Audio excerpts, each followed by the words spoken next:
Hello there and welcome to my channel. I'm Chase Moser and today I'm going to be going over Tremors 5 Bloodlines. So this is a sequel heavily in the waiting for me. I waited my whole life for this because all of them were already out before I even really realized what the franchise was or started paying attention to it.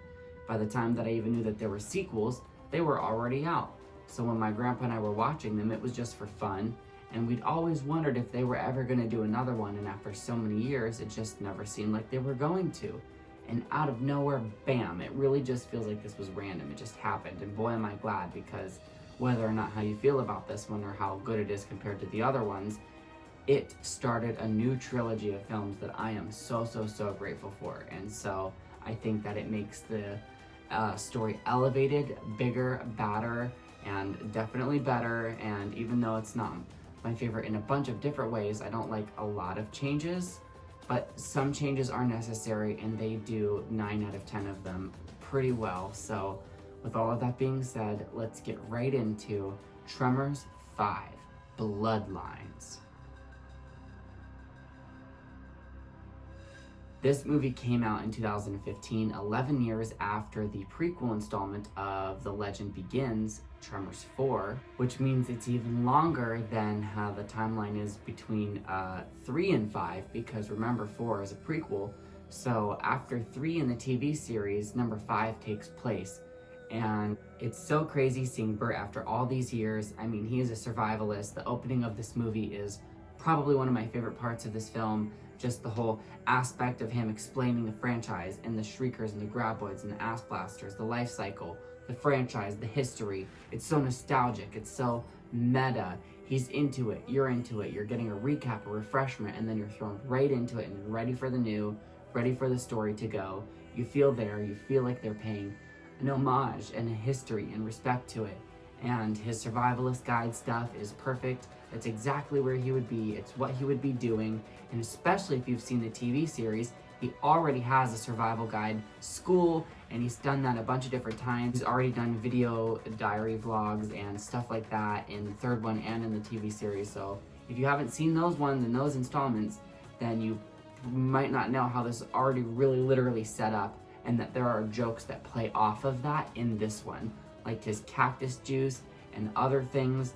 I mean, it's really so funny, and the TV series really does evolve the world. So as much as I always wanted a sequel to the third one, this one really is in a lot of ways that, so I'm super appreciative for it. I think having him get a new cameraman and go to Africa onto a different continent is something crazy, just like how he went to Argentina. Having them be in Africa is a really interesting aspect because, of course, you know, the whereabouts of the dormant eggs being present somewhere on this earth is so interesting, and they've already been in Mexico and in Nevada on the North American continent, and in episode 3 we saw them in Argentina. So this is just the natural next step, and I think it's so interesting having Burt come back there and reface these, you know, history and his ghosts and these worms and these demons and everything else that he's been through, but it's elevated, and he's really not expecting that. There are so many different plot lines and storylines, and I really enjoyed this one so much around this time, because for the first several times I watched it, it wasn't really a big fan. It didn't really hit me right. I just kept thinking that the other ones were a lot better, and I knew that if I just kept really giving it something to anticipate or something to be worthy of, that it would eventually come around for me. And for whatever reason this time, it was really perfect. And I love how I was able to feel about it this time, and it really was intense, and it really was high-paced. And if you're into the story and you're really paying attention and you're not thrown off and you're not distracted, it's got a lot of different callbacks and elevations and classic Tremor moments that really make it fun. The score is interesting, it makes it familiar, it makes you feel homey, like what you're used to. There are evolutions with the Graboid, especially being it with the fact that there's this African breed of it. It's bigger, it's stronger, it's tougher, it's got bigger jaws, it's just chosen a different evolution path, and because of that, the Shriekers and the Ass Blasters are completely different as well. They are so far into this infestation that the Shriekers are by far gone at this point, and all they have are Ass Blasters, and the queen worm or couple of two that are left, protecting the hive, and the new worms that are spawning. So it's just pretty much focusing on those. So it's kind of sad we don't get to see the Shriekers, but it's really interesting. And they even say for a second, like, where the hell are they? There are so many establishments with the community and the characters and the lore. I really appreciate going to the community and seeing the dances and the fire and the tribal aspects of the birds, and how it's called, how in their language it's called lightning bird, and they refer to it as this whole monster, and it's been around forever. And it's so crazy how there's these parallels and just more to the story and more to the, like I said, the lore. And they're always throwing you curveballs and finding out that because specifically Africa is so hot, that these things that can see body heat prefer to hunt at night because the temperatures are cooler and they can see where something is living, versus whenever, if everything's just hot and over 100 something degrees out, then everything just looks the same to them.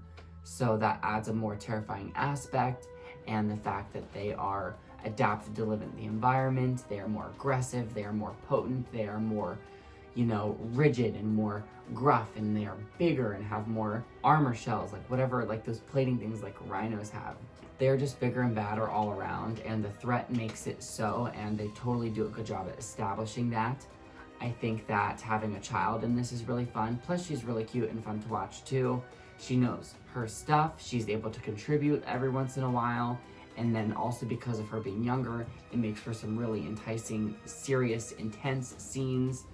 I think that having the parallel of her shocking the worms at the beginning definitely foreshadows to the end. There are so many twists and turns with this one. You realize about the graboids and how big they are, and I think it's cool seeing the bones and the kills already. And some of the ways that this is shot is fun because they hold back a little bit from seeing the creatures until you really get to see the change of them and this specific African species. There are twists and turns everywhere, like I said, especially with this guy who supposedly hired Burt not being anything he said he was, and actually he's trying to poach the eggs and sell them. Well, this is not new to the franchise, and it's totally scummy of this motherfucker. And do you not realize how dangerous these things are and what you would be doing? It's pretty much a plague to, you know, put onto the world. These things need to be eradicated on sight, and the fact that they have not gotten out of control is because of this franchise. No matter how ridiculous the installments may seem, no matter how much people might not take it seriously, they have that freedom to joke because Burt has taken on the burden and the stress of keeping humanity safe.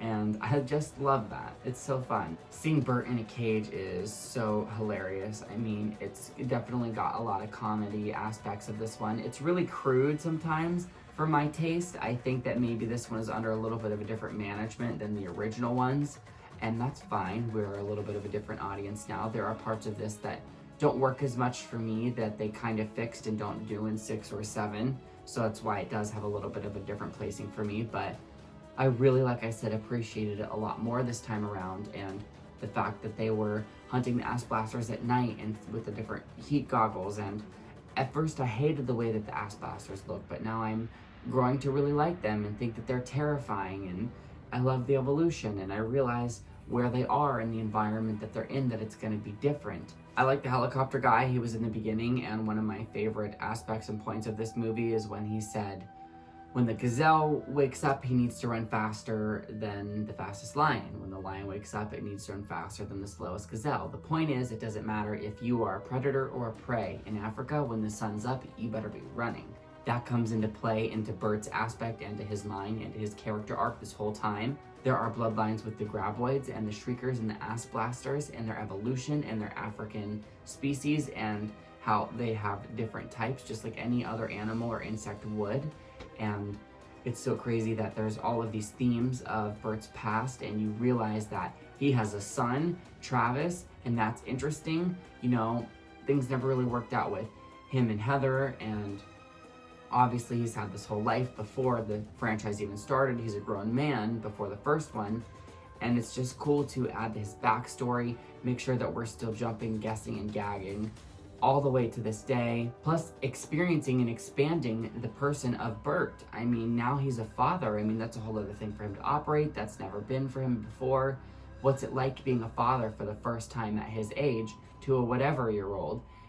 And their dynamic was fun, and then it gets a little shady, and then it's fun, and then it gets shifty, and then it's fun, and then it gets shitty, and then the revelation of them being related happens, and they're able to appreciate each other differently, especially with the aspect of coming to life and death, trying to figure things out, save people, save lives.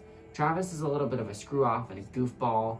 I don't know what Jamie Kennedy is looking like in this film. He looks rough, like a ragamuffin, as my mom would say. But it's just really interesting how they have the character choices and how they also bond, because at the beginning and also at the end, they're all bonding about guns. I love whenever Burt is like bribed with it, and it's so fun. There is this nest of graboids and eggs that are just disgusting, and it's one of the most chilling aspects of this movie for me is going into the cave. And I remember watching this for the first time, and it was unnerving and, you know, nerve-wracking, not knowing where or what was going to show up, because you know just something is, and was it going to be a shrieker for the first time, or is it going to be a worm, or is it going to be an ass blaster, or is it going to be the eggs hatching? You don't know. And it was an ass blaster, and of course it's attacking him, and it's doing this whole crazy thing, and just the blowing up of the cave after the worm attacks the helicopter is so enticing and thrilling, because you really don't know what your thrill ride is in for and what twists or turns it's going to take, and you just know that they've got to do this job of getting rid of it, and you didn't know how they were going to do it at first, and they always, like I said, pull it off just in the nick of time. But that doesn't mean that the threat is entirely gone. How do we get rid of this last worm, the queen one, the biggest one? I think this is a staple of the Tremors franchise. I think this is one thing, and there's many things, but this is one of the things that this movie completely gets right and elevates and pushes the franchise forward. It was innovative, is creating this worm, this graboid, actually so perfect. It's aesthetic, it's interesting, it's scary, it almost looks a little bit better than the original. That is what I'm expecting in this franchise. That is what I wanted. That was the evolution there that I always needed. The detachable snake tongues, just like how we thought in the original one that those were the only threats, and then you realize they were the tongues, and then they still are the tongues, but sometimes they're detachable, because oh my god, it was literally so perfect, and it feels natural, and they've already established this kind of way of pushing boundaries so that you don't feel like anything is too over the top.